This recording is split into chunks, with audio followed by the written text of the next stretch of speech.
Good evening, ladies and gentlemen. My name is Neil Saphir. I'm the director of the John Carter Brown Library. It's hard to believe that it was only a month ago that a blizzard canceled what was then going to be our evening entertainment in the form of a much anticipated lecture by Michael Blanding. But now that spring has sprung and apparently summer is just around the corner, it's wonderful to have the opportunity to present to you our rescheduled evening with Michael. Michael's exhilarating topic, which is the high-profile thefts perpetrated by the map dealer Forbes Smiley, has a particularly exciting resonance here at an institution like the John Carter Brown Library. Nothing is more important to us than ensuring the safety of our priceless and in many ways peerless collection.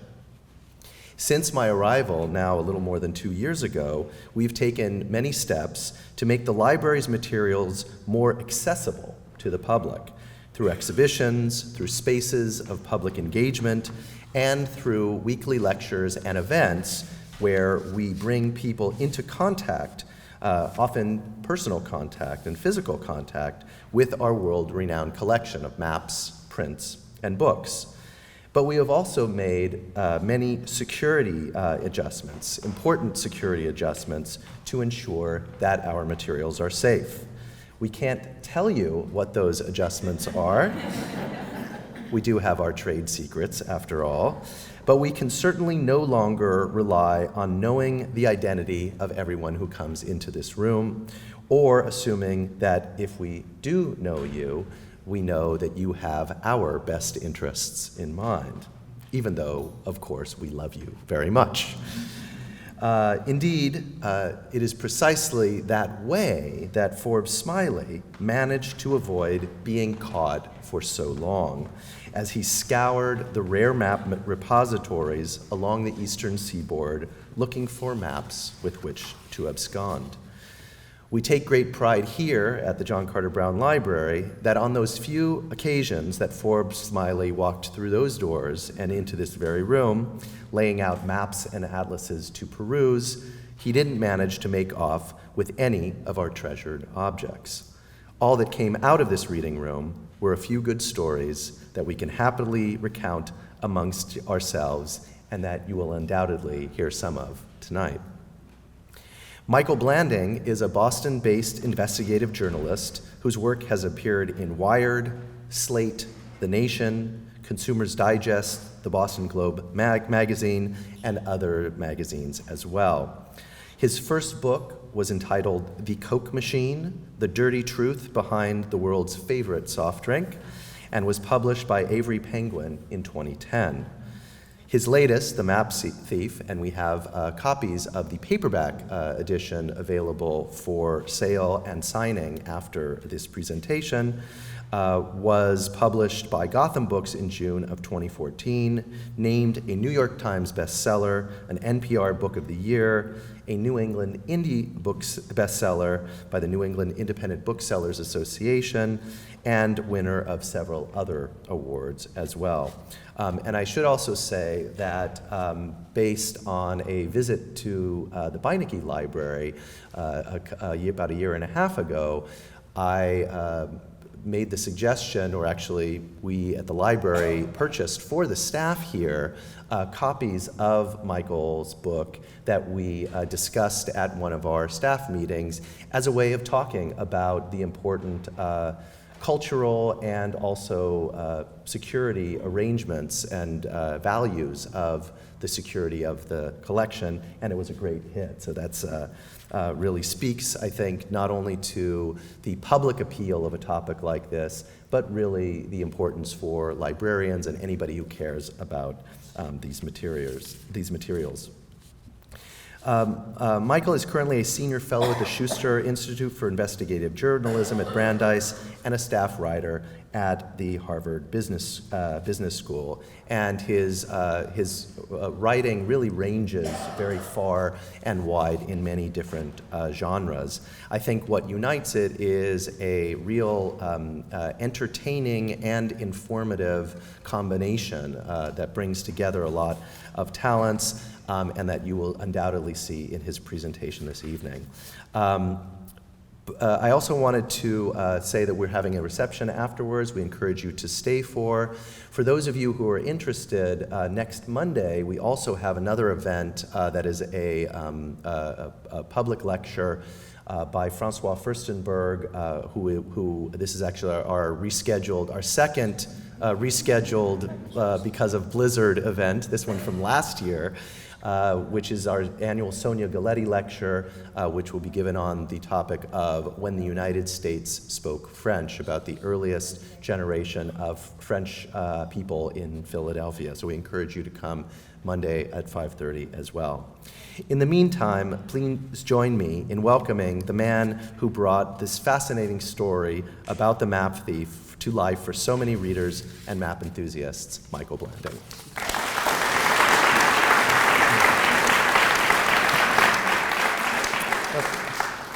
Thank you so much, Neil, and thank you, all of you, for coming tonight. You know, I was worried last month when there was a blizzard that no one would come out to the event, which was widely canceled, but I was equally worried today that no one would come out because you'd all be laying out in the sun in the quad, so I really appreciate you choosing to spend your time indoors with me instead. So my story begins at another rare book library, at a reading room very similar to this one, at the Beinecke Rare Book and Manuscript Library at Yale University. And it was in early June of 2005 that a librarian was making her rounds in the reading room and wanted to make sure that everything looked proper. And she suddenly found an X-Acto knife blade on the floor. And as you can imagine, there's few things that could be more worrisome to someone who works in a building full of rare books than a tool that can separate the pages of a rare book from their binding. And so the librarians on duty that day started to look around to see who was in the reading room and who might be in possession of such an item and have dropped that blade. And they very quickly settled on this figure, Forbes Smiley III, who they discovered was a rare map dealer. And I'm just going to read you a short passage from the beginning of the book to introduce you to this character at the center of my tale, the map thief, and explain a little bit what makes him so fascinating. When people thought of Forbes Smiley, as he was universally known by friends, dealers, librarians, and clients, a few words inevitably sprang to mind. Gregarious, jolly, larger than life. He spoke with the resonance of an Italian tenor mangled by a nasally top note. His voice, like Daisy Buchanan's, was full of money. When he made phone calls, he made sure to announce that he was calling from the vineyard. His upper crust affectations, however, were tempered by a charming self-deprecation. He'd ingratiated himself with many a librarian by inquiring after her spouse or children, and reciprocated with entertaining stories of travels around the world or the progress of the new home he was building on Martha's Vineyard. Most of all, people thought of his laugh. For years, friends had reveled in Smiley's laugh, which rolled up out of his belly and racked his body in a cackle that only increased in volume the longer it went on. It was the kind of laugh that in college had earned him free tickets from theater producers who sat him in the front row to egg on the audience. And it generally caused people to excuse the pretension that crept into his voice when he was expounding on any of his obsessions: architecture, New England history, the blues, and of course maps. Whether they liked him or not, his colleagues and rivals in the map business had all been seduced by his knowledge, which in certain areas exceeded that of anyone else in the world. On the morning of June 8, 2005, however, none of the librarians at the Beinecke's Public Services desk recognized him. Had they known him, they would have been shocked at the transformation he'd undergone. In addition to the cough that had developed overnight, he was suffering from a splitting headache left over from a night of drinking. Smiley had been drinking a lot these days. It was the only thing that took his thoughts away from the problems that multiplied in his mind whenever he was sober. As gifted as he was at remembering details about maps, he was abysmal at managing the details of the business through which he earned his livelihood. No matter how entertaining his stories, the truth was that he was overextended and hemorrhaging money. So that just gives you a little bit of a glimpse into Smiley's state of mind on that day. And as the librarians were watching him, they noticed him sort of behaving suspiciously. He was sort of fidgeting with the inside of his blazer and looking around suspiciously. And so when he left the Beinecke that afternoon, a plainclothes police officer was following close behind him. And here's a map that I had made for the book of the Yale University campus that day. Originally, I thought if I was going to write a book about maps that I would draw some of my own maps to put in it, and I realized very quickly that that wasn't going to happen. So I got this amazing illustrator who happened to be from the Netherlands, which is sort of where the golden age of map making was in the 1600s, to put together these maps for the book. And you can see the Beinecke up there on the upper left, and Smiley walked down past the Sterling Memorial Library, past Yale's iconic Harkness Tower, all the way to the Yale British Arts Center. And at that point, the police officer introduced himself and said he was from the library and asked if perhaps Smiley had inadvertently taken anything with him because the library was missing a few things. And Smiley came back with him to the Beinecke. And first they looked in his briefcase and they saw that there were some rare maps in there, but nothing that they immediately identified as belonging to the library. But as he was standing there, they saw him sort of fidgeting with kind of the inside of his blazer pocket again. And they asked him if he would please take out what was inside it. And when he did, he took out this. This is a map of New England by Captain John Smith, originally done in 1614. This is a later version from 1631. I'm going to pass around a copy of this so you can look at it in a little bit more detail. Exactly.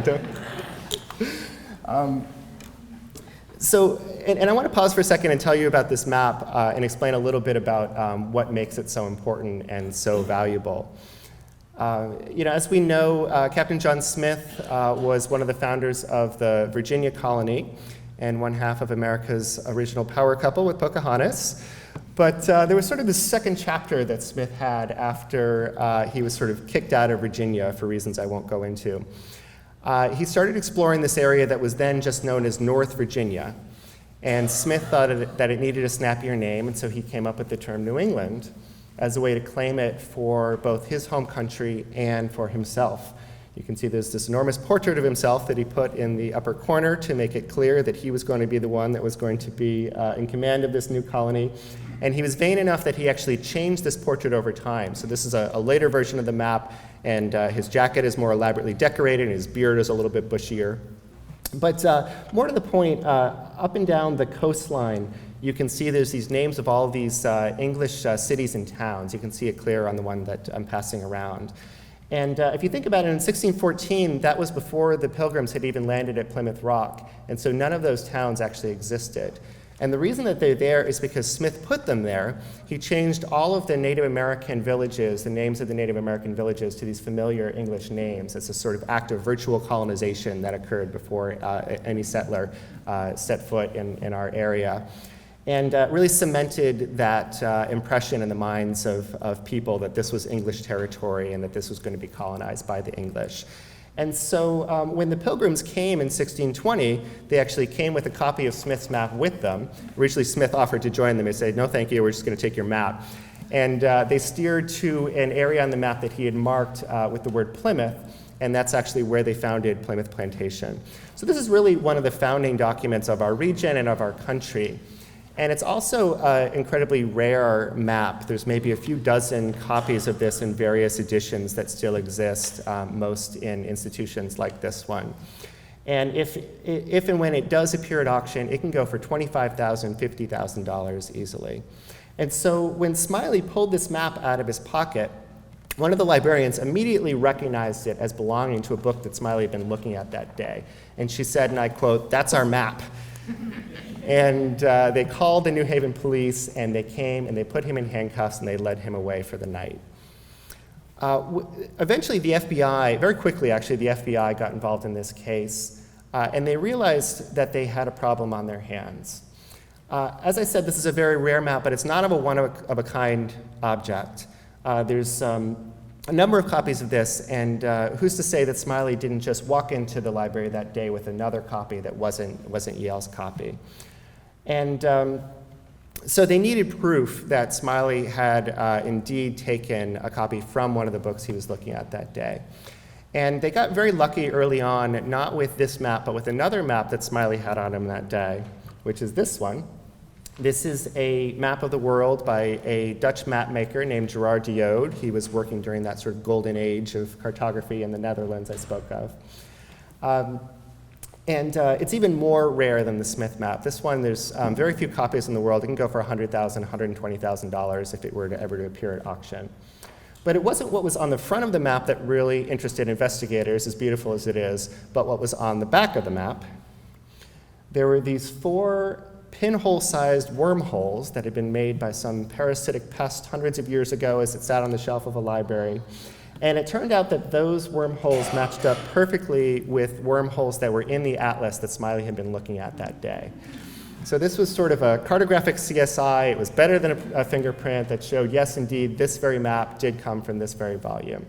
And because it was such a valuable object, now Smiley was facing a federal crime of a theft of an object of cultural heritage, which carries a stiff federal sentence. So the FBI investigator who was investigating this case now had 2 maps that he could trace to Smiley. But he knew that if he was caught with these maps, that he had probably stolen others. This was an FBI agent. He was actually a ex-cop from East Providence. He had no experience with rare art or document theft, but he did know had some experience with thieves, and he knew that when they're caught red-handed, it's usually not the first time they've committed a theft. So he started calling around to all the rare book and manuscript libraries around the United States and around the world, and he asked them 2 questions. Has Forbes Smiley been in your collection lately, and are you missing any rare maps? And there were 6 libraries that answered yes to both of those questions. Yale was missing libraries from both the Sterling and the Beinecke, the Boston Public Library, the New York Public Library, which was missing maps from 2 divisions, the Harvard University's Rare Book Library, the British Library in London, and the Newberry Library in Chicago. And so now authorities had this sort of treasure hunt on their hands. They needed to figure out what maps were missing from these libraries, which ones Smiley may have looked at, where he may have sold them, and how they could possibly recover them. And once again, they got lucky pretty early on when Smiley, sort of seeing the writing on the wall, seeing the charges and the evidence against them, decided he was going to cooperate. And he created what I think of as his last great map collection, which was a collection of maps that he himself had stolen. And when all was said and done, he admitted to stealing over 97 maps worth over $3 million. Wow. And I say over 97 maps because there's a lot of speculation that Smiley may not have admitted all of the maps that he had stolen, and I'll get into a little bit of that later. But all this had been pretty well reported in the press back in 2005 when it first occurred.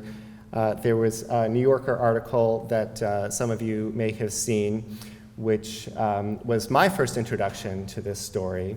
And I remember reading this article and just being really fascinated with the character of Smiley, about this person who, on the face of it was someone who was rich and successful, who was leading this double life and actually betraying these institutions that he depended on. But I was equally intrigued by this culture of map collectors and map dealers and what would cause people to spend so much money on these rare objects.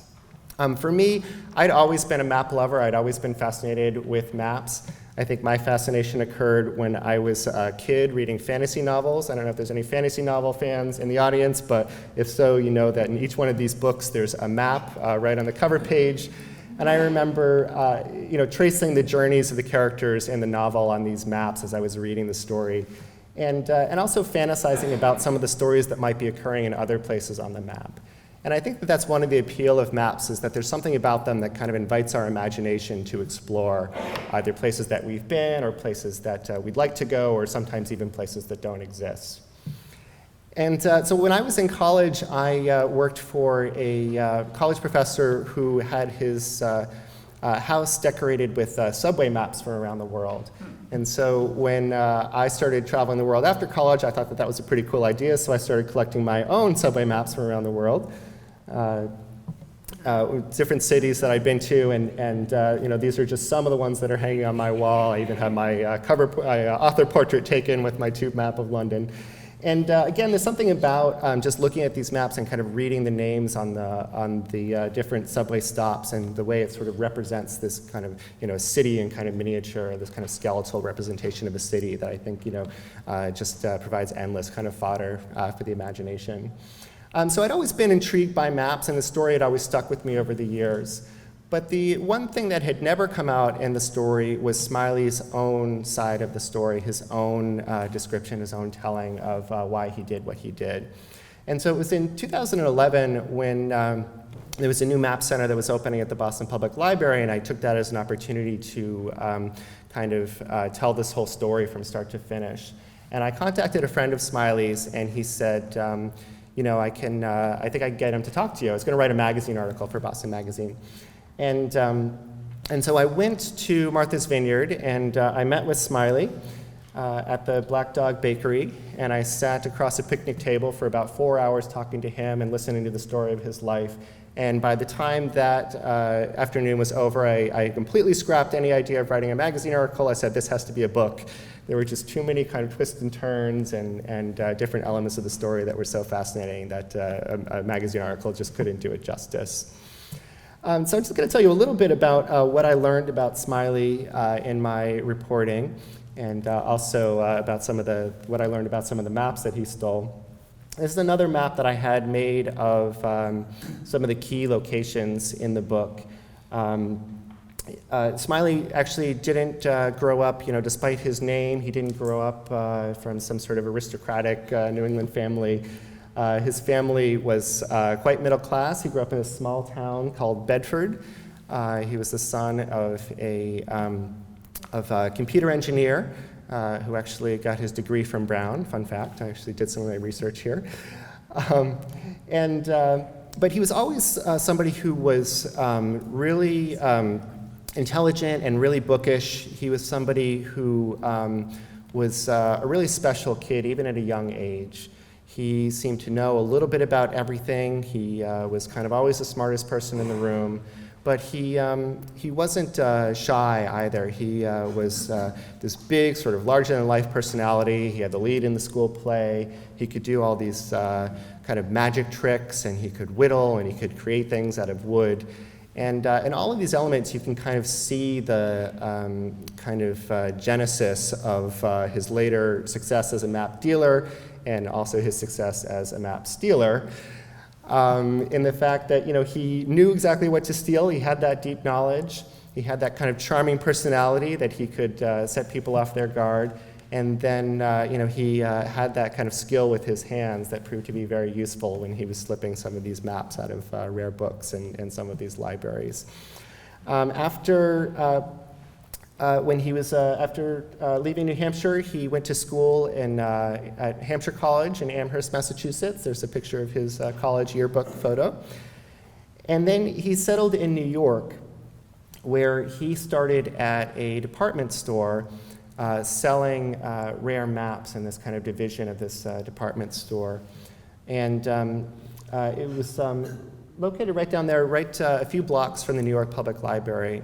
And so he would be working at his job, and then at his lunch break, he would go to the New York Public Library, and he would be studying maps there. He'd be learning and making connections between maps that nobody had ever made before. And then he would be going back to his job and using that knowledge to sell these objects to these wealthy collectors. And so he did pretty well at this for a while. He went off on his own and started his own map business, and he put together two of the greatest collections of maps of North America that have ever been created. One of them was the Lawrence Slaughter collection of maps of the New York and Mid-Atlantic states, which now was donated to the New York Public Library and forms the nucleus of the Lawrence Slaughter collection at the New York Public Library. Another fun fact, Brown was actually in the running for getting this collection. It's probably a good thing that you didn't, because one of the reasons that Smiley ended up stealing from the New York Public Library is because he felt that the library never compensated him quite as much as he would have liked for the collection that he helped donate to them. The other collection was the Leventhal map collection, which he collected for a developer in Boston. And it's the definitive collection of maps of Boston and New England. And many of these maps actually hang now in the Boston Harbor Hotel. You can go and see them today. And you can see right in the center there are 2 copies of the John Smith map of New England, which just shows you, how good this collection is, that here's one of the rarest maps of New England, and he has 2 of them. And this collection became the nucleus of the Leventhal Map Center, which was this map center at the Boston Public Library that initially sparked my interest in this book. Again, it's particularly ironic given the fact that he would later steal from the Boston Public Library. But Smiley had one Achilles heel. No matter how good he was as a map dealer, he was a terrible business person. And in the early 1990s, all of a sudden maps started becoming big business. Maps that had gone for $1,000 were suddenly worth $10,000, were suddenly worth tens of thousands of dollars. And a kind of new breed of dealers entered the trade, and they treated it much more like a business. They were much more aggressive at auctions, one might even say cutthroat. And some of them made Smiley their personal enemy and did everything they could to outbid him or underbid him. This gentleman right here named Graham Rader, who, if anything, is even more of a character than Smiley, probably wrote 3 books about him. He especially singled Smiley out for as his competitor in the trade. And Smiley did not play well with others. He did not get along with other dealers. He didn't form the kind of partnerships or deals that other dealers did. He had this kind of go-it-alone attitude. And because of that, he started sinking further and farther behind in debt. And it was right around 2001 that he was sitting in the map collection at the Yale's Sterling Memorial Library. And as he told me, he was looking at a map on the table in front of him that he could fold up to the size of a credit card, slip in his pocket, sell the next day for $30,000, and it was unclear that anyone would even notice it was missing. And that was really the start for him. I really think that first theft was an impulse. I think that he was desperate. He maybe saw a way out of this financial situation. He could pay off an immediate debt. But as soon as he started stealing, it was a slippery slope. And he started stealing more and more and started targeting other institutions, and particularly focusing on institutions that he had a personal gripe against. So the New York Public Library or Boston Public Library, they felt like never compensated him for the collections that he helped contribute there. Also Yale, which was the alma mater of Graham Rader, and another map dealer, Bill Reese, who was also a competitor of Smiley's. So you get to see sort of how he justified this to himself. Interestingly, though, what he spent the money on was some of what you would expect. He spent it on fancy clothes and fancy dinners and jetting around the world. But a large part of what he spent the money on was this really sort of quixotic project that he had up in northern Maine. And this is one of the things that really first intrigued me and made me feel like this had to be a book. This is a map of a small town up in Maine by the name of Sebec. And he purchased this farmhouse here in the 1980s. And he restored it to this kind of meticulously restored New England farmhouse that he'd remembered from his childhood in New Hampshire. And if he just stopped there, he may have been okay. But instead, he decided that he was going to buy all kinds of other property in town. He bought the general store and the post office and a restaurant. And he started refurbishing all of these buildings and kind of turning it into this, what he thought would be this tourist attraction and bring people from far and wide to see this kind of perfectly created New England village. And of course, the people who lived in this village kind of didn't think too kindly on this flatlander from New York coming and telling them what to do with their property. And so we started getting these huge legal battles, particularly with this family that lived across the street from him by the name of the Moriartys. And they wanted to make an ice cream shop and a speedboat marina, and they got in this huge feud that ended up costing millions or thousands of dollars. By the time he was all done, he spent about $1 million on this project between the construction costs and the legal costs. And all of that went to just further exacerbate his debts and create new motivation to steal and target more and more institutions. So I'm just going to tell you a little bit about a few of the maps that he stole. As I was working on this project, originally I was intrigued by the story of Smiley and about this, theft, this very dramatic theft. But as I started researching it, the book became more and more about some of these map makers as well, who had, in many ways, just as fascinating stories to tell as Smiley himself. This is a perfect example. This is a map by an English map maker by the name of Sir Robert Dudley. It's about 30 years after the John Smith map, so now you see the coastline is much more elaborately sketched than in Smith's map. But Dudley was let me see if I can get this right, he was the illegitimate son of an English lord who was rumored to be the lover of Queen Elizabeth. And because of that, he was denied his father's titles and had to flee England with his mistress, and ended up settling in Florence, where he kind of embarked on this whole new life for himself. He was this sort of dashing figure. He rebuilt the Tuscan navy and the port of Tuscany. And right towards the end of his life, he decided that he was going to put together an atlas that would include every known coastline in the world, which was particularly audacious when you think that the Dutch hadn't even done that yet, and the English map making was really just in its infancy at this point. But he persisted in his task. He employed a calligrapher, a Florentine calligrapher, used 5,000 pounds of copper to create the plates, and he created this book called the Del Arcano del Mare, The Secrets of the Sea in Italian. And you can see a copy of it on the left there. It's about 4 feet high and weighs a ton. Not only did he include every coastline in the world, but he also did it on a Mercator scale, which was this kind of newfangled way of map making that allowed sailors to sail long distances that would not be in vogue for another 50 years. So this is really kind of a striking achievement.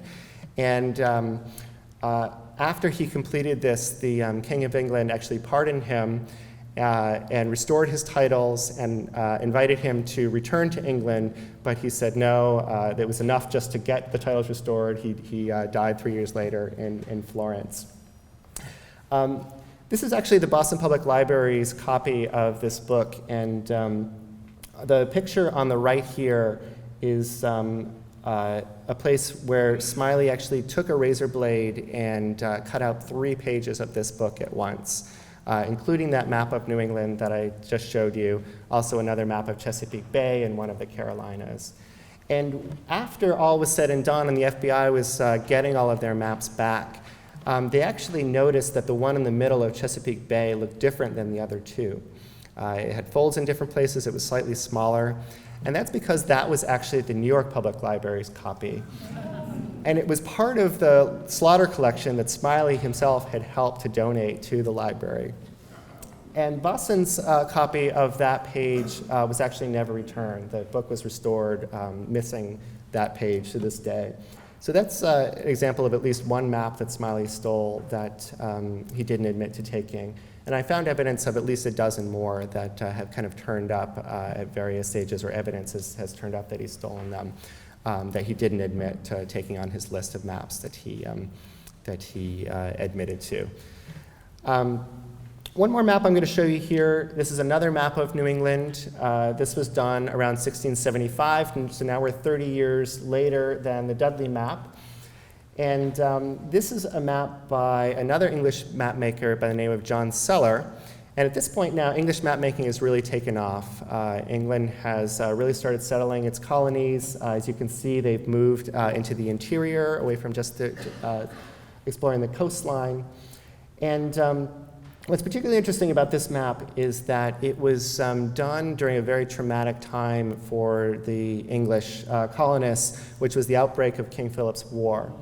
Up until this point, the colonists had had good relations with the Native Americans, and around this time, It was suddenly this flare-up of conflict, and there were open battles between the Native Americans and the colonists. I'm sure everyone here in Providence is familiar with that history since much of it took place around this area.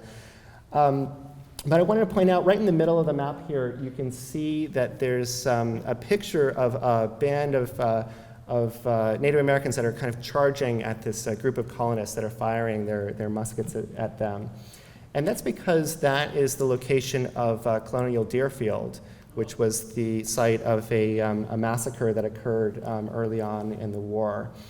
And what I find interesting about that is you look at a map like this now, and it just seems like this sort of kind of dry historical document. But there's all kinds of clues and depictions of actually contemporary events for the people that were looking at it at the time. Not only that, but there's all kinds of information here. Maps were really kind of encyclopedias for the time. You can see pictures of different flora and fauna. There's actually a turkey right here, which is the first turkey on any map. Fun trivia question. These maps really, at the time, were teaching the people in England something about their colonies that went just beyond, that Providence is south of Boston or other kind of geographical information. This map is actually much more rare than any of the maps that I've shown you so far. There's only 3 copies of this that exist in the world. And one of them happened to be at Yale University Sterling Library. And one day, the librarian from the library was looking at a copy of Smiley's website and saw a picture of this map, and immediately she was kind of drawn up short. She recognized the map, but in particular, she recognized a little smudge down at the bottom of the map. And the reason that she recognized that smudge is because she always thought that she had made that smudge, and she'd always kind of felt guilty about it. And so she printed out a page from the website, she brought it to her superior, and she said, "Look, I think this is our map. I think Forbes Smiley took our map."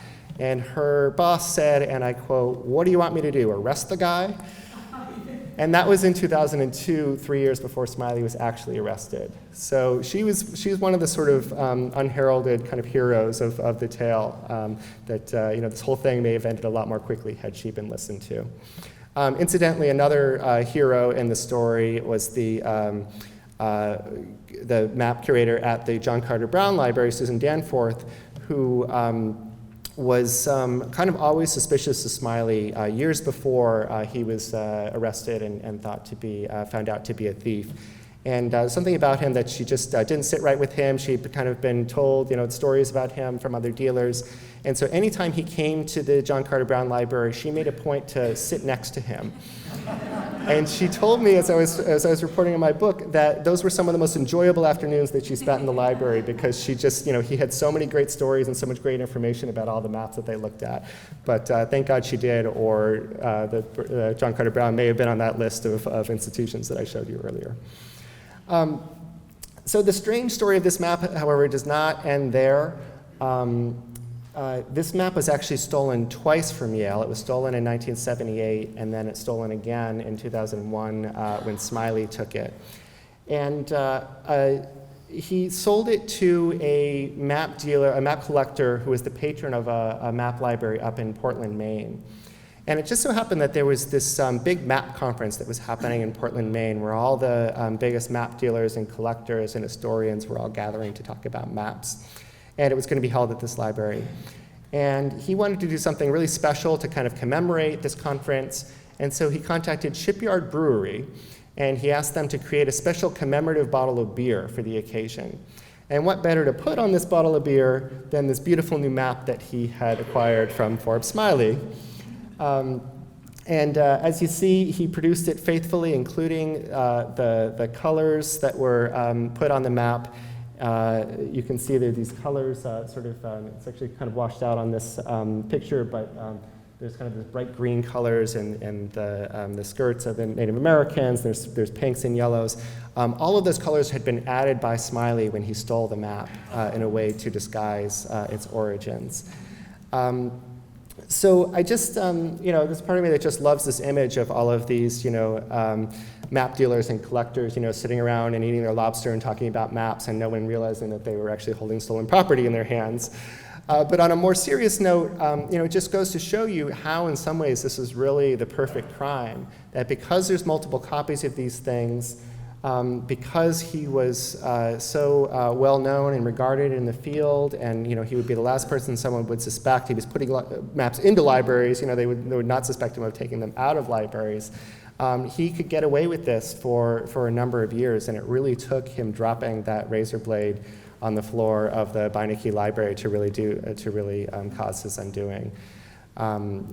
But given the fact that a lot of these libraries had acquired these maps, hundreds of years ago before they were worth anything, a lot of them weren't cataloged very well, or they were in books that they weren't marked. And you take a page from one of these books, and suddenly it's worth $100,000. And so a lot of libraries were really unprepared for this kind of theft happening, and Smiley was really able to take advantage of that. Just as a word of closing, so as I said, Smiley admitted to stealing about 100 maps. The libraries accuse him of stealing up to 100 more. And he spent 3 years in prison. The libraries would have liked him to spend a lot more. But he now has nothing to do with maps. Last I heard, he was working as a landscape gardener on the vineyard. But he did pick up a new hobby when he was in prison, which was watercolor painting. As you can see, this is a Forbes Smiley original that was on display at an art show on the vineyard that I attended a few years ago. And it's it sort of just goes to show anything he puts his mind at, he does pretty well. It's a pretty nice painting. But at the same time, what really struck me when I looked at it was he no longer signed his name E. Forbes Smiley III. Now he goes by Edward Smiley, or sometimes even Ed. So if that's any indication of sort of how his prospects are fared or how he sees himself, then that's probably a good thing. So thank you all so much for coming and for listening. I'm happy to answer any questions.